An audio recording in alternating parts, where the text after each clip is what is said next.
This is a University of Otago podcast.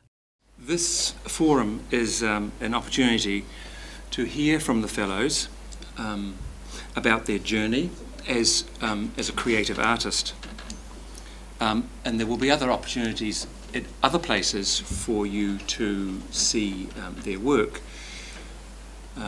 This is actually an opportunity to hear them talk about how they do what they do, with maybe one exception today, because we have Robyn here, who's an illustrator, and she feels a need maybe to show us some of the work which she's working on, which is on paper. Firstly, let me introduce the fellows to you. From your left, John Ward Knox, who is the Francis Hodgkins Fellow. Uzoamaka Nwankpa, who is the Carolyn Plummer Fellow. Robyn Belton, who is the Creative New Zealand College of Education Children's Writer Fellow. It's quite a mouthful, that one. I always get it wrong. Louise Wallace, who is the Burns Fellow, and Jeremy Mayall, who's the Mozart Fellow. So, if at any time during this afternoon's discussion you can't hear us, just shout and Johnny will turn whoever it is up. Is that right? Yeah. Yes? Good. So don't be shy. You've come along to hear, so let's hope that you can. The university fellowships have been in existence for over 50 years. The Burns, which is the oldest, is 55 years old. And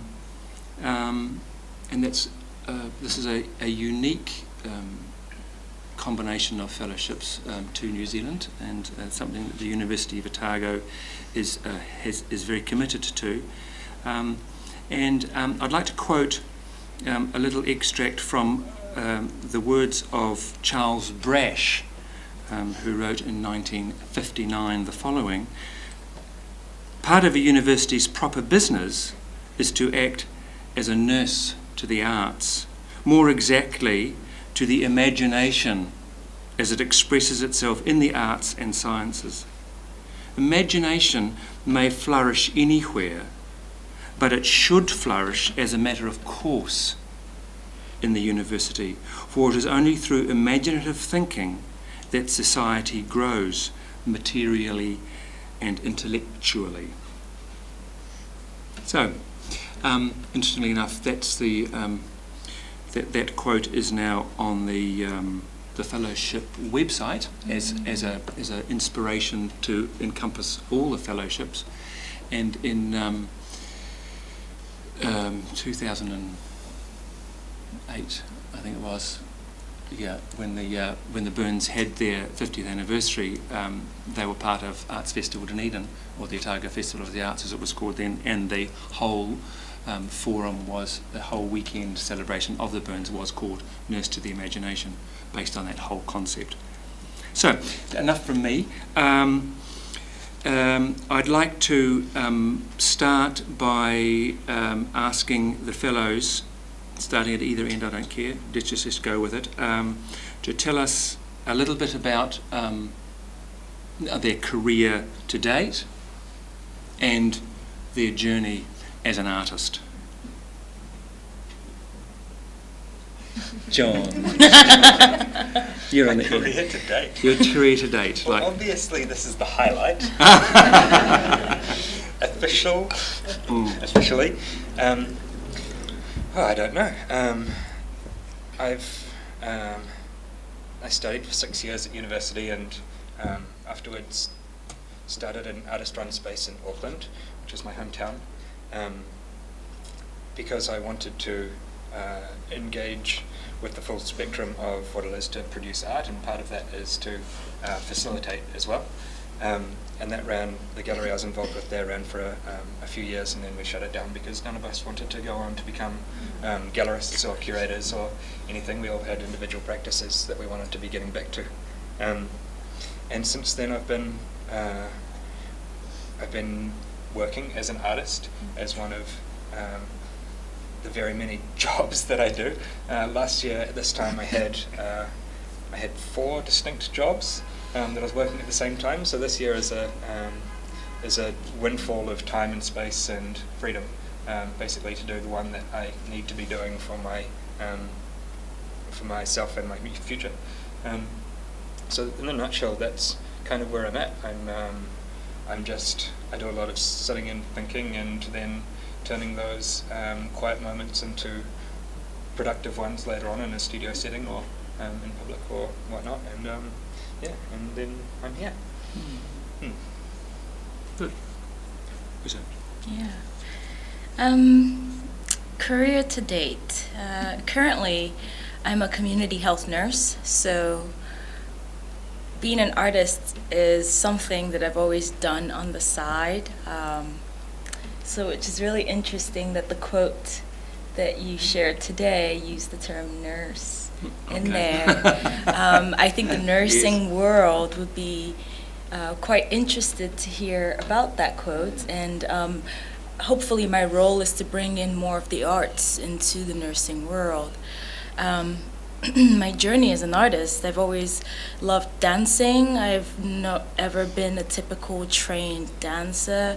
I've just always danced from the heart, and I've come from a household and a culture where dance is just a part of life and community, and dance is just always something that has healed me personally, helped me shift through my own personal struggles and my process. So to get this opportunity was sort of a life dream, to be able to marry both worlds, the nursing world and the artists. So so far, much like Jeremy, this is quite the highlight, where I'm able to just focus on John. Jeremy's at the other end. Yeah. John, sorry, thank you. We just met today. And so it's been quite the journey to get here all the way from the US. And I'm happy to be here in Dunedin. Thank you. Robyn, hello. Hello. Well, I began with the school journal, or at least that's where I was going to start to say I had a country childhood, which, and I loved drawing always as a child, and drew a lot of animals and people around me, but really, and I went to art school and had the great good fortune of being taught by Russell Clark. He recognised the narrative in my drawing and was very encouraging, he being himself not only a fine painter and sculptor but also a very prominent illustrator. But my main work began in 1977, should I say circa 1977, with the school journal, and I had a wonderful opportunity. A few of us were selected to, by the then school publications of Department of Education, to recreate what was to become the new reading program called Ready to Read. And a number of us were put together for a whole week and asked to write and illustrate what became the basis of that whole series of school readers. And I found myself in a room next to somebody I had never met before but has become a lifelong friend and collaborator, Joy Cowley. In the next room was Margaret Mahi. We had so many wonderful people at that conference. It was filled with riches. And out of that came my work as a picture book artist. And I've always thought that was just such a lucky break. Two of us, I must say, had babies. Deirdre Gardner, who was a wonderful illustrator, and I had my small child there, and so we did all this work in between domestic chaos, which of course fed into the whole illustrative process, especially for children. And then this led to working with people like Jennifer Beck and we did our very first story for peace in the world, which was The Bantam and the Soldier. And I worked with Joy Cowley on The Duck and the Gun, which was her very subtle plea for peace in the world for all children. And now Jennifer Beck, who really is my collaborator and should be here and sends good wishes to all. She shares the fellowship with me, but she's the writer and I'm the illustrator for this project, and she has gone back to Auckland. So now I'm doing the hard yards, bringing Alexander Aiken to life with his violin, which he took from Gallipoli to the Somme and cheered the soldiers. So it's an Anzac story. Lovely, thank you. Louise? So I am a poet. It's always interesting with the Burns Fellowship. It's, covers lots of different genres, but I work in poetry, and I was always really interested in reading and writing as a kid, but I really didn't like poetry at all. All through secondary school, I didn't like it, and I think I just wasn't exposed to things I could connect with, and it wasn't until I got to university that my world kind of expanded, and I found things that I could relate to, and for some reason stumbled into poetry a bit. I did a very short course when I was 19 with Stephanie de Montauk at the Creative Writing School at Victoria, and also a weekend course in Gisborne with Kate Camp, and I think those two things really changed my life. In terms of after that, I spent the next 5 years just working away myself and sending things to journals. I was doing an English literature degree, so I just kept doing that. Then I did my master's in creative writing at 25, and after that I've published 2 books of poetry, and all the while, as everyone else, I've been a legal secretary, I've worked for a students' association, all kinds of things. I think the first 2 collections were really based around family and childhood and things like that, and which are kind of the usual suspects, and I feel like I've done that now, and so it's really exciting to have been awarded the fellowship at this time, because I'm ready to move beyond that and push myself and experiment. So it's kind of the perfect timing for me in my career. Jeremy? My turn.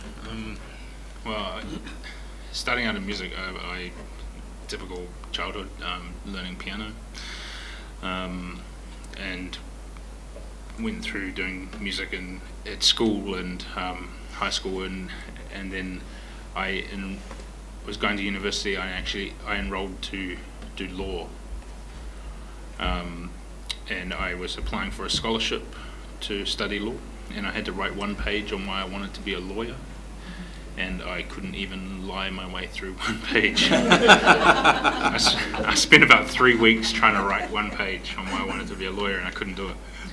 So I removed myself from being enrolled to study law and enrolled to study arts. I did a Bachelor of Arts because I wanted to major in music, but I also wanted to be able to explore theatre and screen and film. So I enrolled in a Bachelor of Arts, and then ended up staying in and out of university until I completed my PhD at the end of last year. So it's been a long time. It was five years of PhD plus study before that. And from the moment I started studying music, I started to really get into composition, and having doing the theatre and the film stuff as well meant that I met a lot of artists that I still collaborate with today. And a lot of my processes, or a lot of my work, is in collaborative multimedia art. And so taking my music and putting it into film and theatre and dance, and I've worked with authors, I've worked with sculptors, all manner of things, and that kind of brings me up to today, where I was lucky enough to have the Mozart Fellowship last year, which meant I could make a lot of connections, both with the Arts Fellows from last year, along with staff and students of the university, and that kind of collaborative process is finding its way through my work this year, and that potentially some collaborations with these guys. Potentially. Yeah, we'll see. what Collaborations happens. haven't started yet. No? No. Yeah. Well, these things often do take a considerable amount of time. It's also interesting to note that the fellowships, whilst they're all quite disparate, they have the potential for working together is there, but that in none of the fellowships, except these two, are actually required to actually produce anything at all during the time that they're actually in the fellowship. It's an opportunity for them to nurse their imagination. They don't actually necessarily have to have something produced by the time that the fellowship is finished. Speaking of the university, I should just also note here, I've left out an apology this afternoon. The Vice-Chancellor, Professor Harleen Haynes, sends her apologies. She was hoping to be here this afternoon. Now, I thought I might like to throw a question out to you about the creative process and where you start and where your inspiration might come from and the sort of methodology that you might have, whether it's formulaic or whether it's unique every time you do it. We mere mortals marvel at the way you produce stuff, but I just wonder how you do that. John? No? Oh, I wish Jeremy? I'd sat at the other end of the table. You start. Yeah. So just the process and the inspiration and actually how you do it. Well, the first 2 months I was here, I had a studio which I assumed was where all creative processes were going to take place, so I would diligently go to the studio and twiddle my thumbs and not come up with very much. But since then I've expanded my my realm of potential creativity, and I basically go and sit with a coffee every morning, and I've actually started writing between sort of 300 and 1800 words a day over a couple of coffees, and that really kicks the creative juices into gear. I really like garnering ideas from just little incidental things that happen in the world, because I think that's where most of the important content in or potential content in a place lies. Like, for example, if when I go travelling, I don't like to take in tourist sites or anything. I like to just sit somewhere out of the way, and I think I can learn more from the type of paving stones or the way that the corner of a building is constructed than by seeing the historical sites. I really like the minutiae, and I think those are the areas which I'm most interested in and I gain most from. So really I've just started giving myself the space to not feel like I need to produce anything instantaneously, but to reflect and to just sort of slowly absorb things from the world. And I also like, there's a second part which is much less peaceful, in that I quite enjoy positive transgression. I really enjoy breaking laws, but in ways This is that being recorded. in ways that increase value rather than decrease value. Because laws, if you normally when you're breaking a law, you're causing a negative chain in a cultural framework or in a societal framework. But I like to transgress to increase value in the world rather than to decrease, because I think laws can be, even though they're in place for a reason, they can feel really arbitrary. And for example, a couple of years ago, I forged some money, but I did it in a way which increased the value of the money. So I cast a dollar coin in solid gold and carried it around in my pocket until somebody asked for change, and then I gave it to them. And I didn't tell them it was worth about $700. So they just would have used that money to purchase something, and it's so that coin is potentially still out there in circulation as a thing of incredible value. So any of you could have it in your pockets. But that's the sort of thing that I'm talking about positive transgression. Right. So I like to think of the ways that I feel constrained in any situation, and ways to positively break those constraints. Yeah. So that's kind of my creative process at the moment, is thinking about constraints and thinking outside of them, and also paying attention to the little things that drift into consciousness. Lovely. It's nice what you said then, just as we finished, John, at the moment, that you're acknowledging that the process will not necessarily be this in 5 years' time. Oh, of course that not. you just keep on moving. Yes. Uzo. Yeah, it's always so hard coming after John. The creative process. So, for me, I have lots and lots and lots of thoughts and ideas that come into my head. And I have to write them down, but oftentimes I don't have a pen and paper. I had to borrow my pen from you, and I had to borrow paper, you know. And so I do use technology a lot. I'm connected to my iPhone, and there's something called a notepad on there, so I would just jot down whatever random things that come to my head and sort of save it. And so when I'm feeling a bit of a block, I go back to my notepad, and it's there. And it's always there, it's on the cloud. If I don't have my phone with me, I can log into the cloud, and it's there. But in the process of logging into the cloud, I might make a quick stop at Facebook, quick stop at my website. So I go down this rabbit hole before I even get to what I'm looking for. And I'm bringing this up because the internet is it's a hub for inspiration. I see things that just the other day been sent a video by a friend of theirs that just kind of, sent all these messages to me and ideas of things to do. I came from California, and it was like springtime, nice and warm, and I got here, it was freezing cold, and I think the worst thing that has happened to me is I've become frozen. And as a dancer, you can't dance frozen.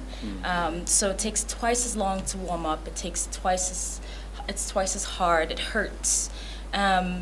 And so that in and of itself is an inspiration, right? I mean, because if my job is to get people moving as a community, I have to be in the community to understand that they're frozen, and it's cold, and it's dark, and no one wants to dance. And so what can I do to inspire people to move beyond the pain and beyond the depression and beyond the dark, the sun goes down at 4, right? I'm staying at the Otago harbor around that area in Makandra Bay, and the water is so beautiful. I mean, the moana is just, every day the ripples look different. It's a different conversation every day. Since I've been here, there have been earthquakes, floods. I think I brought the natural disasters to Dunedin, and so that in of itself, the weather, it has also been an inspiration. And how can I bring that into my work? The emotions that I feel, I think there have been times when I just felt really, really sad, and just feeling like I didn't want to go outside because it was really cold and I didn't have any friends here. And so that in and of itself is inspiration, because it caused me to write about these emotions. And then these emotions, when I go back to read them, become a story that I can tell possibly on stage, or be able to relate to the women I'm working with, which are women who are experiencing prenatal and postpartum mood disorders. And so if I'm happy all the time, how could I possibly understand where they are to get up and move and dance? So the inspiration is coming from just life in and of itself, living here in Dunedin and being present in the moment, and then hopefully using just real life experiences in my work. Beautiful.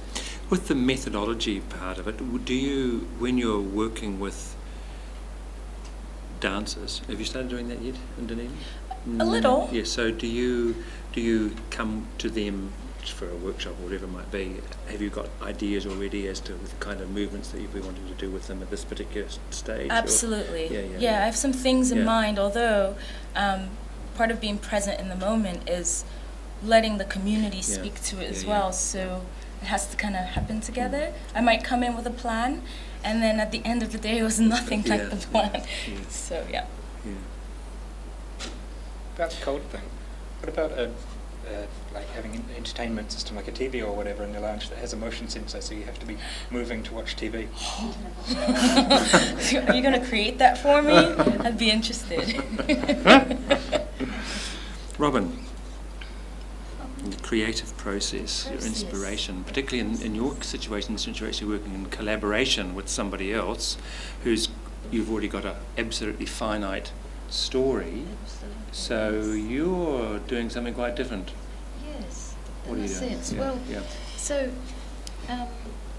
my first task is to immerse myself entirely in the story, and in this case, we found the Alexander Aiken and his violin story, which is a Dunedin story, and Jennifer Beck has spent the first part of the fellowship writing it, but at the same time we've been immersing ourselves in, or trying to get to know our character and to find out as much as we could about him and about his life, about what he did in the war, and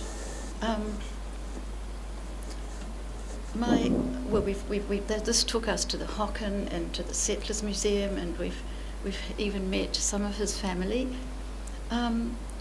We went off on field trips to the peninsula on many occasions because this is where he came from and a place that he loved. On a daily basis, my process of immersion is that I have to kind of live it. I remember going to a book launch of Joan de Hamel's many years ago when she had just written Hideaway, and she was explaining rather apologetically that the book had taken quite a long time to write, but as she explained, first I had to live it. And in a way, both Jennifer Beck and I found that became a kind of it was a total necessity for this project. What I've been doing, until the weather became so icy, what I would do in the morning would be to get up and go walking up the hill where I have a long view right down the peninsula, and there in the distance is the soldier monument. And of course, given that this is an Anzac story, that seemed my beacon, my daily beacon and reminder of what I was about. And also we found that actually the Aiken family had gifted the land for the soldier monument, and not only that, one of his uncles built the stone cairn that it stands on. So that was a nice little added extra that we found. And then the other way, I read and reread the script over and over to fully comprehend it, and every time a little clue will come from somewhere. Another thing is I've been playing every morning one of the pieces of music that Alexander played to the soldiers, and this became the signature tune. This was the Humoresque by Dvorak, so every morning I play that to myself to get in the spirit.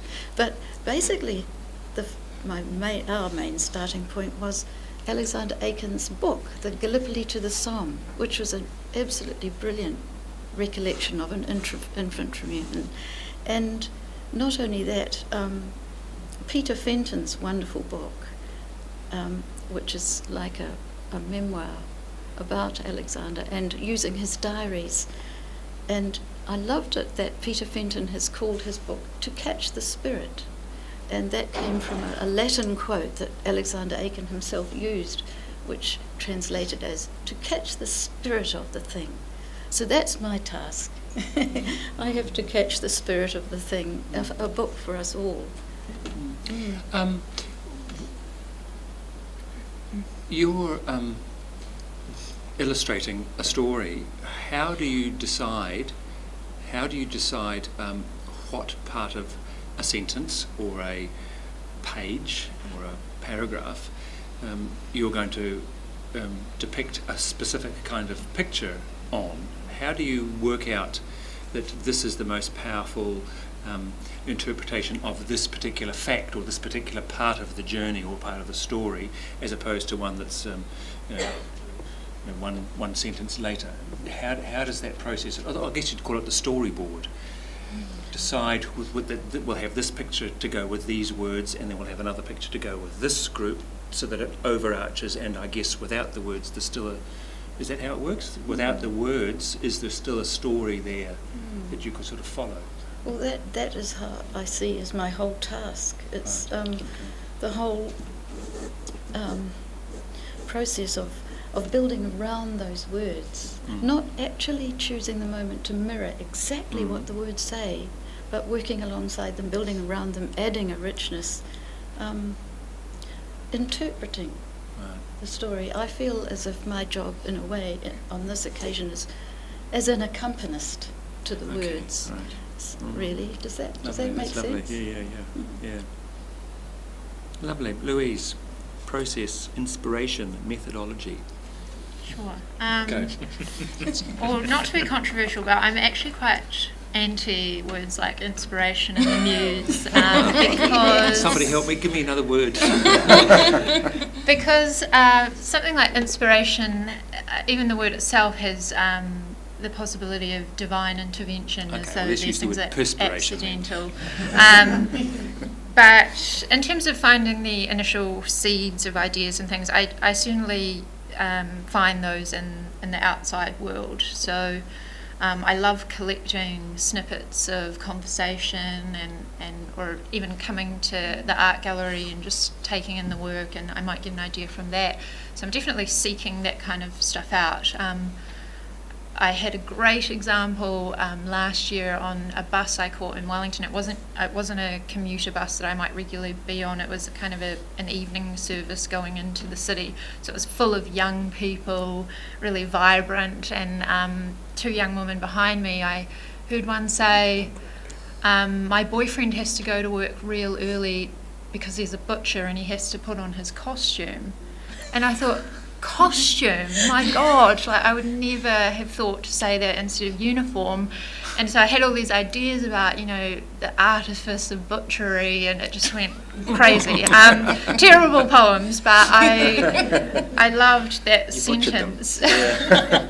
Yeah, so I loved that sentence. And so if I find something like that, I take it, and my daily process, I like to start off with about an hour of actually reading, so reading other people's work. I get a lot of ideas from that, and I think it's a really important part of being a writer. And from that, after that I might go about editing or putting together that poem, but it's definitely work. It's again, those words like inspiration, it contributes to this kind of urban legend, particularly for an artist, but a poet has a really bad rep. Like, we're sitting in our office half drunk all day, tapping madly around the keyboard, and it's just all striking me. But yeah, it's a lot of work, I think, but enjoyable work. So. Jeremy, is yours enjoyable? Yeah, for the most part. I mean, I think like everyone, I think kind of what the common thread seems to be to me is that it's, for you to create something, you need to fill the tanks. You need to go and experience life, or read books, or look at art, or whatever, to kind of fill your own creative tanks, and then you respond to that in some way. And I know that in my own work, I guess it's kind of reflections on things that I've done and things that I've experienced, but not really in a it's not a direct reflection like a mirror. It's kind of like you're looking at the world through a transforming prism, and so that what you see and what comes out are two different things that are related but aren't necessarily a kind of facsimile of. So my process is the getting from idea to actually composing the music takes a long time, and then to the actual process of making the sounds, either writing out scores or creating sounds in software, I can do quite quickly.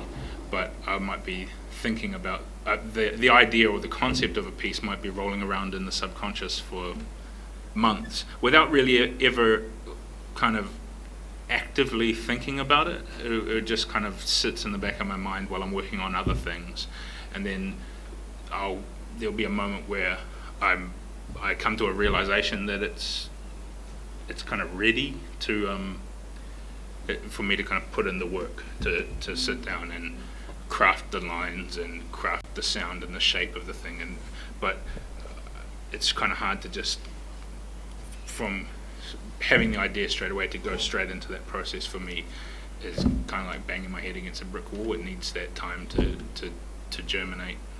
And the other big part of my process is collaborative, and so sometimes the idea will come from me and I'll get in touch with other people to say, look, I've got this idea for a concept, I'd like to work with you on it, and we kind of go that way. Other times it's people coming to me with ideas, and that's always a really nice place to work in, because they bring you a lot of inspiration and ideas and things, and you can kind of riff on them and find your way of interpreting what they're trying to say and what idea they're trying to present, and finding a way to either supplement that or juxtapose against it, or in some way that's going to benefit the resulting art. So that's a really nice part of the process, working with other people, particularly because being a composer is typically a kind of solitary gig. You sit in a room scribbling away on paper, and then you hand it to musicians who interpret your work, and sometimes you're involved with that process and sometimes you're not. I try to make the collaborative act as a bigger part of my process as I can. Even when I'm writing pure music that has come from me, I will typically write for a specific performer, so I will write with them in mind, and I know kind of how they play and what their strengths are and what their weaknesses are and what sounds they can create, because even though you may have 20 violinists, they never all sound the same. You can look at blues guitarists. B.B. King sounds like B.B. King no matter when or what song he plays. And so writing with the specific people in mind kind of really brings them into my process, which is really rewarding for me. I guess it's a kind of selfish thing. I want that community and that someone to just bounce ideas off. Do you hear music, little bits of music in your brain? Yeah. And do you therefore, as Uzo was saying, she writes things down, and then she can refer then to them in case they run away, in case you lose. Do you lose them, or do you need to capture them somehow? Sometimes I'll like ring myself and leave a message and just kind of hum it or like speak it so you to do myself. Sometimes, but sometimes I can kind of, usually if an idea is worth pursuing, it will hang around. Do you find that? Do you all make little notes and little things? Look at this book; it's full of them. Yeah. I guess that's sort of quite important, isn't it? That you never know when something's going to pop up. Yeah.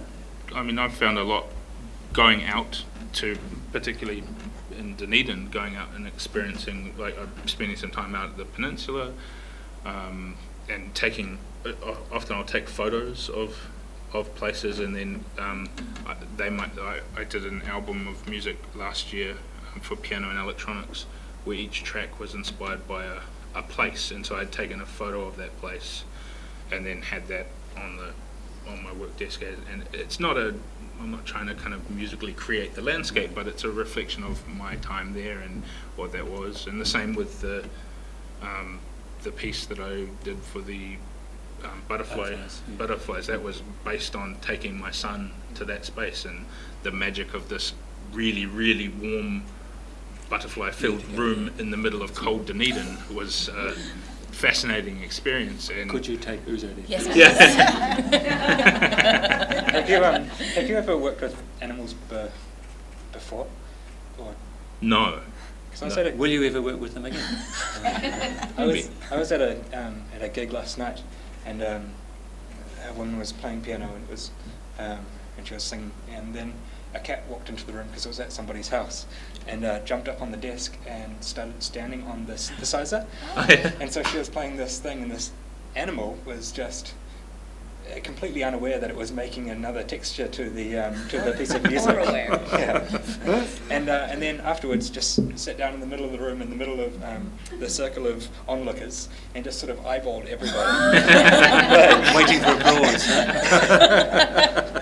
And it was really beautiful because that animal had a completely different sense of consciousness than every single other thing in the room. And so all these humans had been sitting there thinking in their human way about this thing. And then there was a completely different order of awareness that got interjected into the room, and it was actually, not only did it provide a lot of humour to what the pianist was doing, but it actually just, it made everyone aware of the way that they'd been thinking, and it kind of deepened the actual relationship with the piano piece in the end as well. Yeah, it was definitely a rewarding experience to work in that room with the butterflies, and to create. It was I've done a lot of this like multimedia art, but it was my first kind of exploration of something that was designed to be all-encompassingly multi-sensory. And so not only was it sound and sight, which we typically kind of associate with music, but there's the feeling of the room because it's really humid, and also the audience is encouraged to walk around the space. You're not kind of, more often than not, a concert is you sit down and you watch and you don't physically engage with the experience. So here they could walk around and the butterflies could land on them, and there's this kind of engagement with being inside the artwork. And then, so that was the kind of feel. There's the smell of it has a rainforesty smell. That was the only thing that I didn't really kind of have some control over.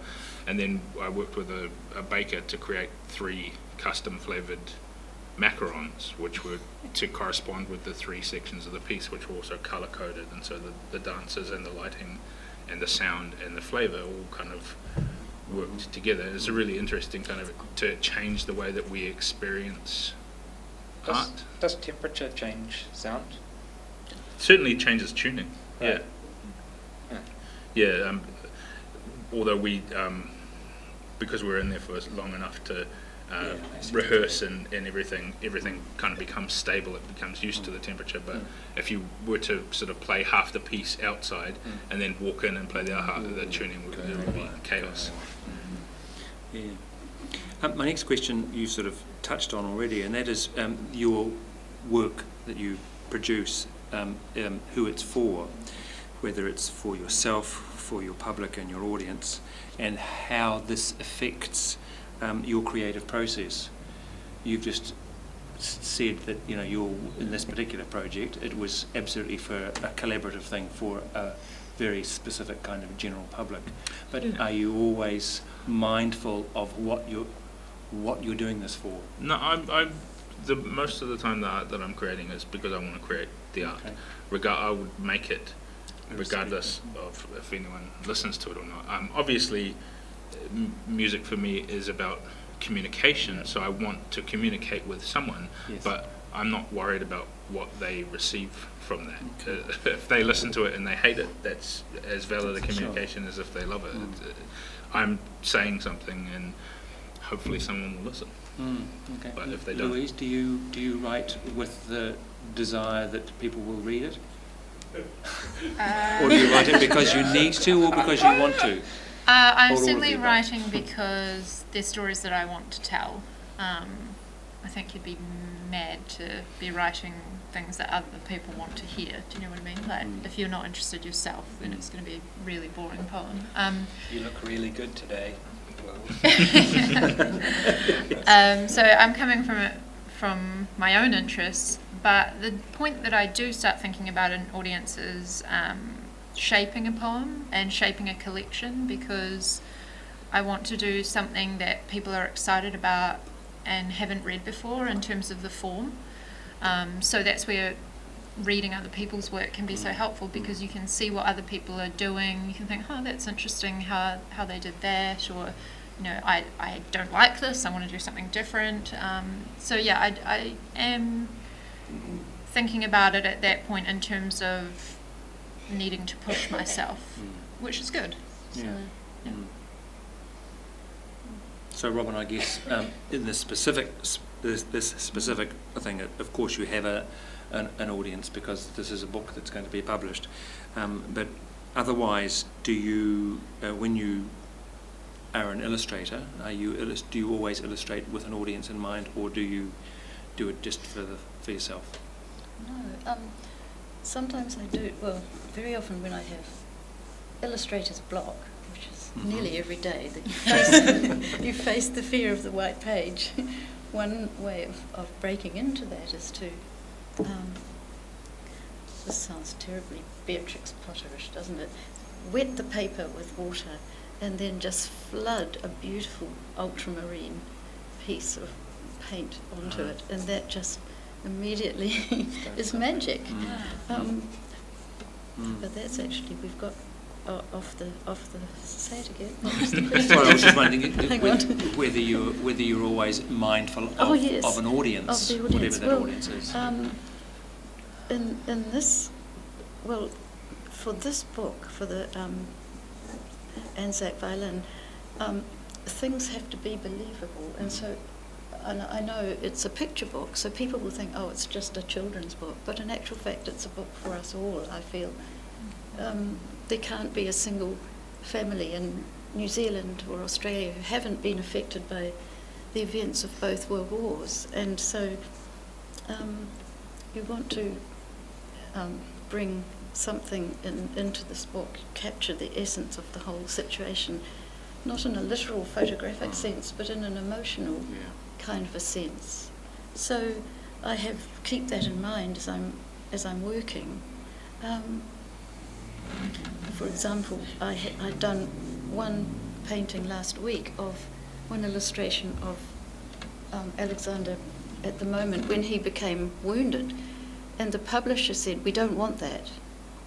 We can't have that." And I think, well, wars are nobody is a winner in war. There needs to be a way of showing that peace is the best way through. And children need to know these things, don't they? They do need to know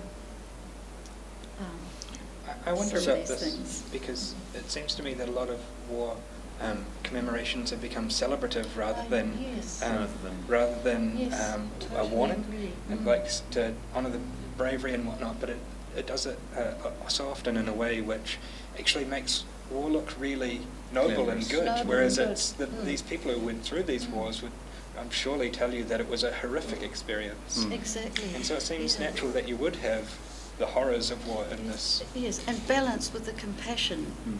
This is a story of kindness, and so we hope that will come through. So the with quality. that particular example where your audience is the general public, focused specifically on children, how do you reconcile what your publisher is telling you to do or not to do when you feel that the story is enhanced, or the emotion of the story is enhanced by having a specific kind of illustration which they are now telling you that you can't have? Did you win? Oh. Yes, actually, I must say, I'm going back here to another story I did years and years ago about a little boy who longed for a donkey, and he couldn't have a donkey because he lived in an upstairs flat. He lived in Cairo. This is George Chianta, a very colourful primary school teacher who I met. And he'd grown up in Cairo, and this was all his stories were in the school journal years back, and very autobiographical. And he'd wanted a donkey, so he wrote this lovely story, and I was illustrating it. And he came to visit and brought lots of photographs and told me all about his childhood. It was marvellous. And then he said, "For this first illustration, I want you to draw me as a small boy dressed up as a soldier." And I thought, oh heavens, how. And he said, "Well, I used to put my father's belt around my chest, and I would clip the clothes pegs onto it for bullets, and then I would make myself a wooden sword. And then I would go and play in the shadows, and the sun would cast a shadow, and he would be pretending that he had somebody to fight his sword fight with. This was just quite a lovely image, and I drew that. And again, this was an early publisher of mine, Shortland Publications, who I must say, my daughter answered the phone one day when Shortland Publications rang me up, and when I came home she said, "Mummy, there's a message for you from Shortland Complications." And that sort of sums it all up. But anyway, what happened is I drew exactly what George had asked me to do, which was a lovely, drawing of this dear little boy with this dress up on, his costume, as it were. And again, the publisher said, "We can't possibly publish this. Please do it again without the gun belt." And so I rang George up, and he said, "I'm going to sue the publishers." And we both figured out that we couldn't really afford to sue our publisher. Maybe they were just going for historical accuracy in that the sword doesn't fire bullets. Maybe. But anyway, on that occasion, I did not win. But anyway. So, your audience, I guess, is very specific, Uzo. Yes. The audience is the community, actually. Since this is a community dance project, the topic chosen is to address how music and dance can affect mothers, their family, the babies, who might be experiencing prenatal and postpartum mood disorders. It's very common. 1 in 5 women experience some anxiety or depression right after birth. Sometimes it starts before. Because of the shame and guilt that's associated with it, it's chosen not to be shared with others. And so the isolation happens. They isolate themselves from their family. In some extreme cases, there might be thoughts of hallucination or, imagine the imagery of thinking about putting your child in the oven when you're putting the turkey in the oven, or cutting your carrots and wondering if you're chopping off your baby's fingers. That can be very scary, and if you were to choose to share that with you, they might commit you into the mental ward. So people just don't share that information.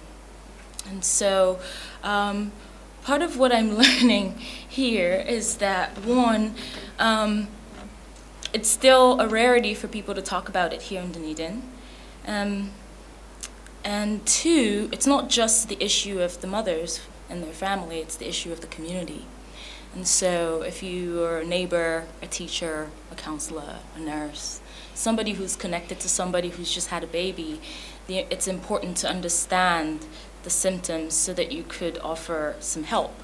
But then where I come in is, what if this help showed up as some music that could just subliminally change their thought process, right, in the homes or at the restaurants? And also, what if we added an additional layer of movement? So coming here in Dunedin, I don't understand the community. I'm not from the community. And so part of understanding the community is living in the community. And so for instance, right now there are community members here in the room. And so if I were to ask you all to stand up, right? Like if we could all stand up. Yeah. If you can, obviously, if you can stand up. And if I could ask you to like maybe roll your shoulders backwards. And maybe roll it forward. How about if you look up to the ceiling? How about if you look down? Look central and side to side. Yeah? How about you turn to somebody and wave? Hi. And the other person? Yeah? And you can sit down, yeah? Sit down. Okay, so thank you so much for being, for playing along, because I don't understand how the community works. I thought maybe if I would ask you to do this, I don't know the reactions I might get. But you all followed along, and I really appreciate that. So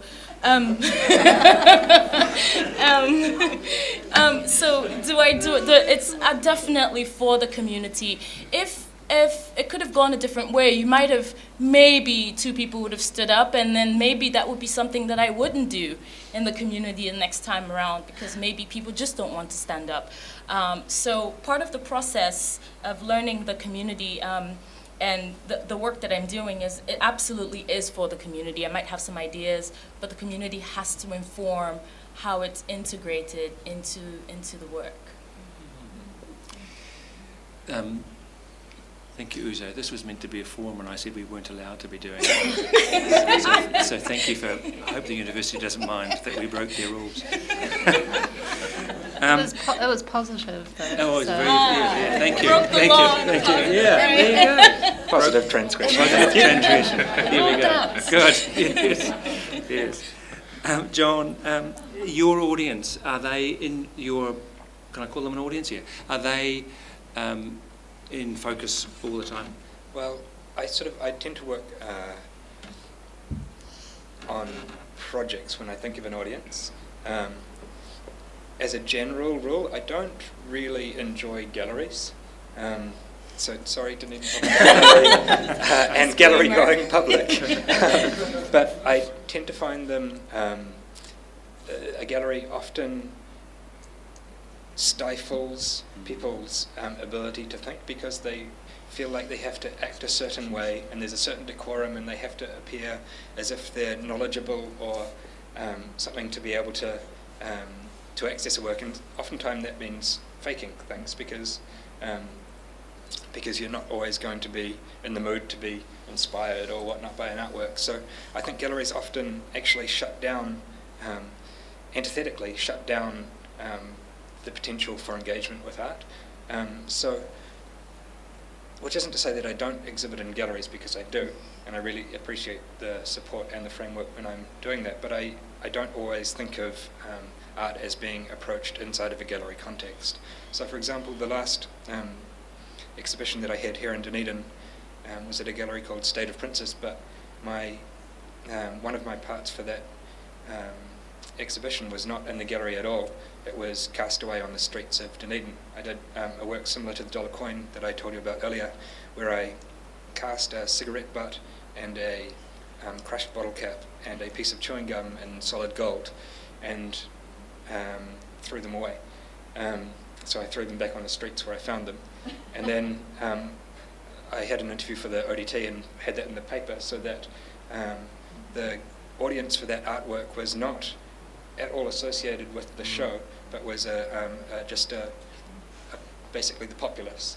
Whoever read the paper would have this idea of these things of incredible value being out there, just lying on the streets in a form that most people would normally bypass.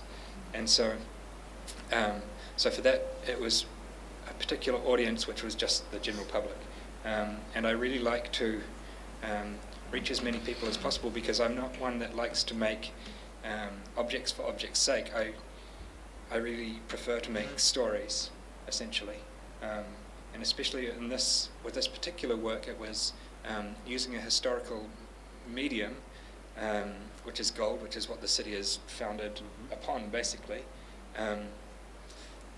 and to take it back to to contextualize it in a pre-European way, essentially, which was that the value of this thing was not in its material physicality, but in the idea of potential, the idea of story, and the passing on of knowledge and of communication between people.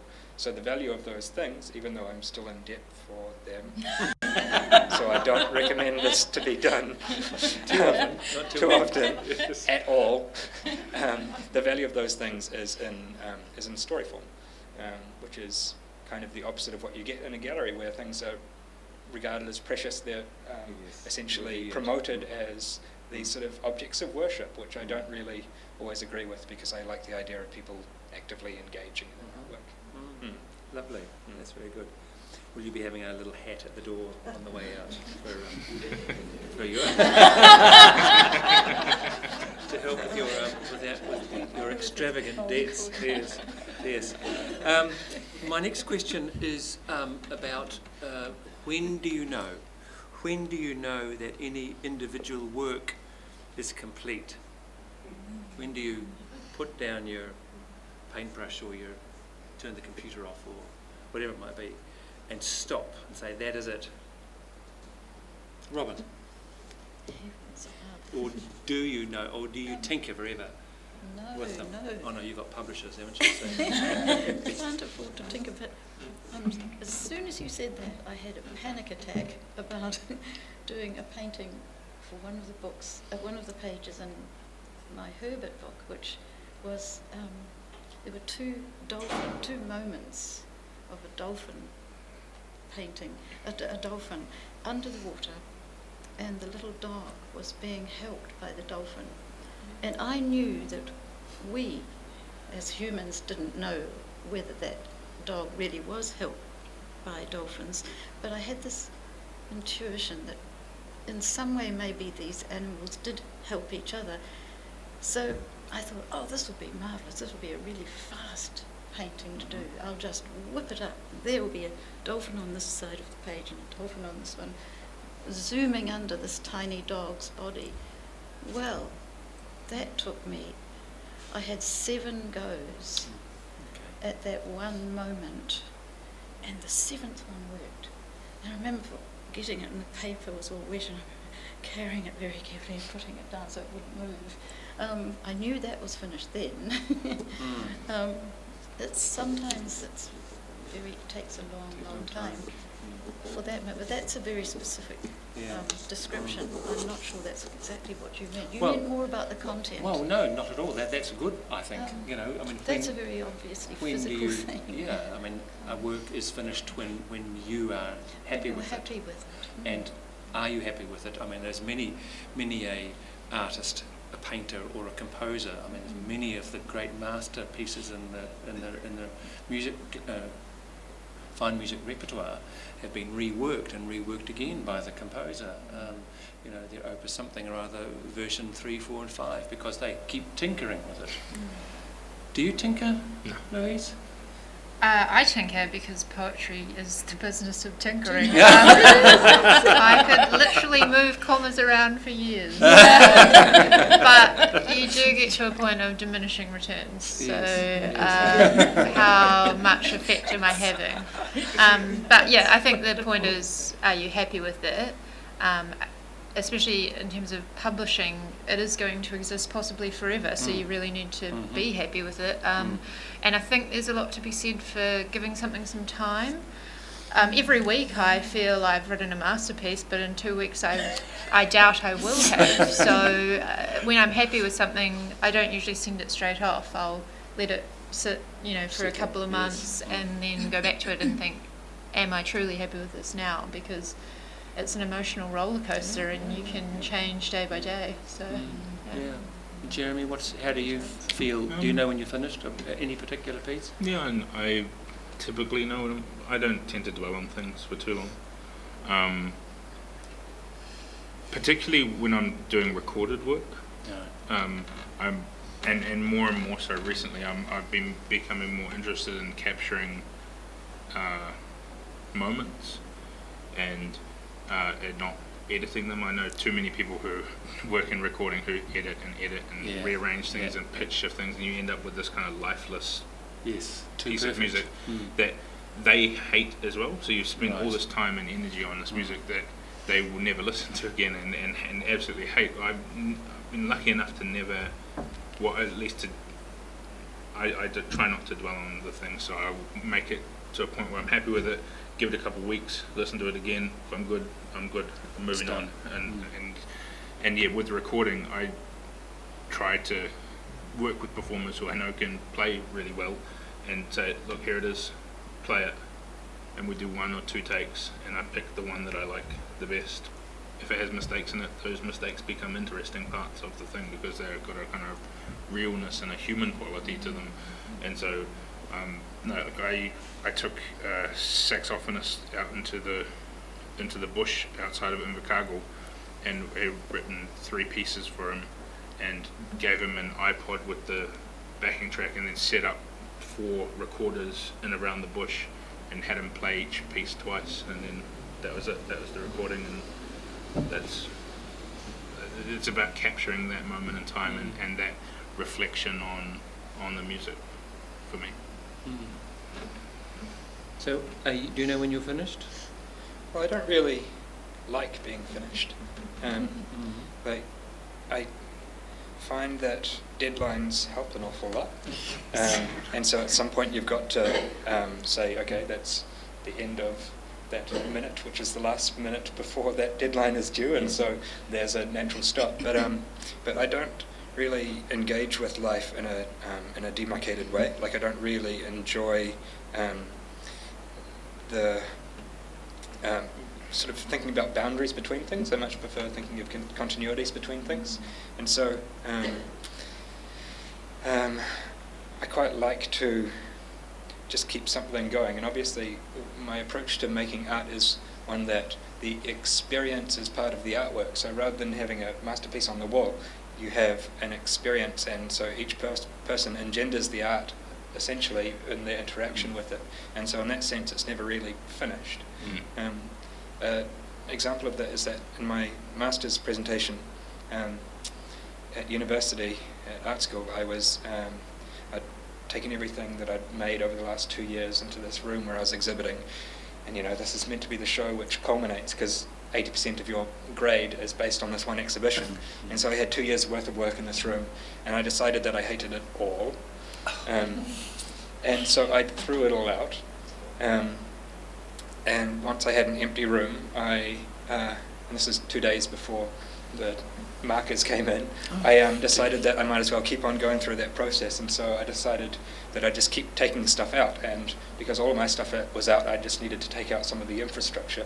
So I ended up just sanding a ripple into the wooden floor. And so it was concentric circles, like somebody had thrown a rock into a pond or something. And so that was the culmination of my studies, was just taking something away from the physical structure. And what that did was cast doubt on cast a metaphysical doubt on the solidity of the surface that everyone was taking for granted whilst walking through the exhibits. This surface that permeated their whole experience, but nobody had really looked at. Yeah.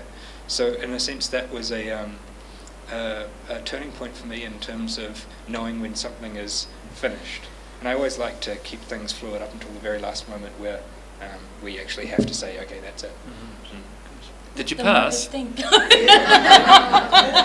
gave me a really good mark, but then they were disappointed because I actually crept back in after they'd finished marking and changed the work again, so that the work that received a good mark was not the work that was then presented to the public afterwards. I just can't help transgress. Okay. So Uzo, do you know when you're finished with a particular dance piece, or? Yeah, every I rough guess you have draft to. is finished, right? That's the way I look at it, and it's I use the computer a lot, so thank goodness for save as, if you know what that means. You can always save as, and I don't care if there are a million different copies. I can always go back to each one of those, and that is its own completed copy, and that's something that Jeremy had mentioned. Capturing that moment. So in that moment, in that state of mind, that's what I was feeling, that's what I was thinking. But then the next day or the next hour even, there's an edited version of it. And so thankfully today we can capture this continuum and a lifelong process of work creations, and it's never ever finished. Yeah. Which brings me to another point about the life of our particular work. With a book, it can sit on somebody's bookshelf, or is accessible to the author in perpetuity. But with a piece of music or a painting or a dance work, often if it's a single piece, it is purchased by somebody else. You've lost it. It's not yours anymore. Or if it's a dance piece, it's only half there if it's recorded, because a dance has got to be real. It's got to be three-dimensional to speak properly. well, or best, should I say. So, how do you feel as artists when you when you let go completely of your creativity, your work, and it is owned by somebody else? Well, you've lost it, but you've lived it. You've lost it, but you've lived it. Okay.